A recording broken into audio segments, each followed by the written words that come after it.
So we have the script. I've put it back so we have our 4 clusters, let's say, right? And they're all pretty separate. Let's just run this again so we can see. All right, they're all nice and separate 4 clusters, and we're going to run our hierarchical clustering. And as I said, our first step is to calculate the distance. I'm in the way. Let me move myself again. Um, right?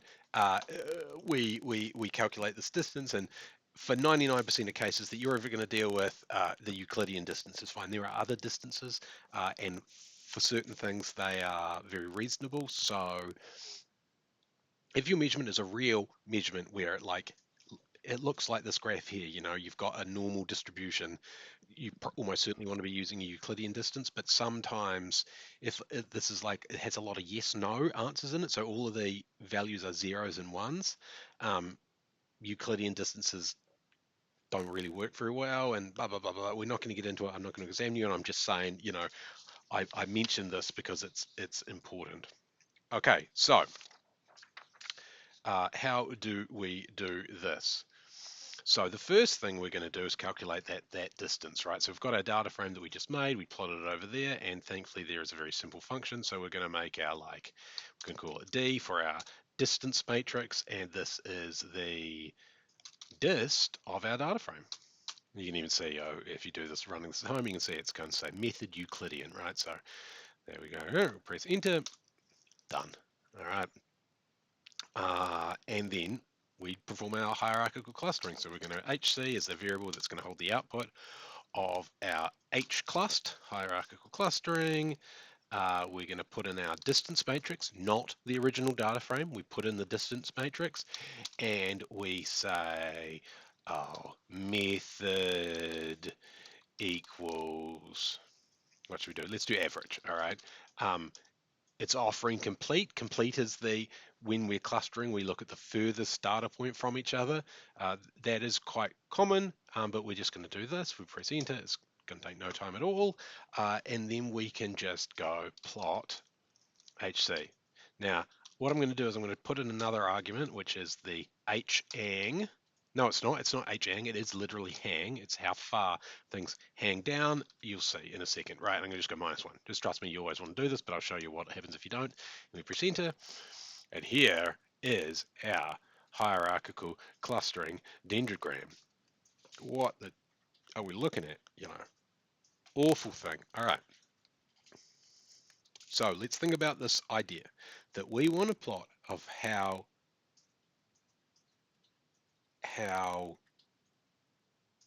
early in the clustering process we clustered things and how far apart they were. And that's what this graph shows, right? And what it's saying is, because we start literally where every single data point is in its own cluster, and then we cluster the nearest clusters together. Well, that's what we're seeing. Each little vertical line that we see at the bottom is one of our data points, right? And then when we cluster them together, we draw a little horizontal line that connects the 2 clusters, okay? And then when we perform the next stage, eventually we've probably clustered all of the individual points into a 2 cluster, and then we start clustering those. And so that's what you're seeing, right? That we started with 2, and then they join together, and then they join together, and they join together, and then the height of this horizontal line, which this is calling height, is the distance between the clusters. All right, and what we see is that they pretty much steadily grow in height, right? Because they're just steadily getting further and further away, steadily further and further away, and then bang, we have a big jump, all right, and another big jump, and another big jump, okay? And so it's these big jumps relative to the jumps below that tell us where there are clusters, right? So these big clusters start happening, these big jumps start happening at this level here. And so if we were to draw a line across here, we would say that we have 1, 2, 3, 4 clusters, which of course we do have in this data, right? And so to give you sort of an idea, just to sort of interpret things, so we remember, like, let's plot our data frame again, right? That our clusters are sort of, they're separated, but they're literally just basically touching. All right, so if we make them further apart, so what's going on here? If I go standard deviation equals 0.2, all right, and I put this in all of this. Hang on, copy this, this, and that, and I do the same thing down here, standard deviation, that, and that. And if I've done that right, now our clusters are very, very far apart, all right? Now, if we perform our clustering again, calculate our distance metric, we calculate our we perform our hierarchical clustering, and then we plot the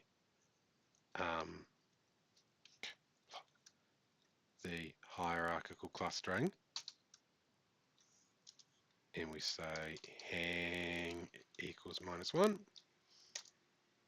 Now you see that this jump up is much, much further, right? Because all of these ones are very, very close together, and then we had these big jumps, all right? So the difference in the height between here and here tells us how big of a difference there is between the distance between the points and the distance between the clusters, right? And so this would make you have a party if you saw this, right, in real life, if you were performing clustering, because it's so clearly obvious that we have this huge jump and we have 4 clusters, 1, 2, 3, 4. And of course, at that point, we have 4 clusters, but the 2 nearest clusters get joined together at this point, and then the next, those 2 clusters and one of the other clusters gets joined together, and finally at this point all of the clusters are joined together.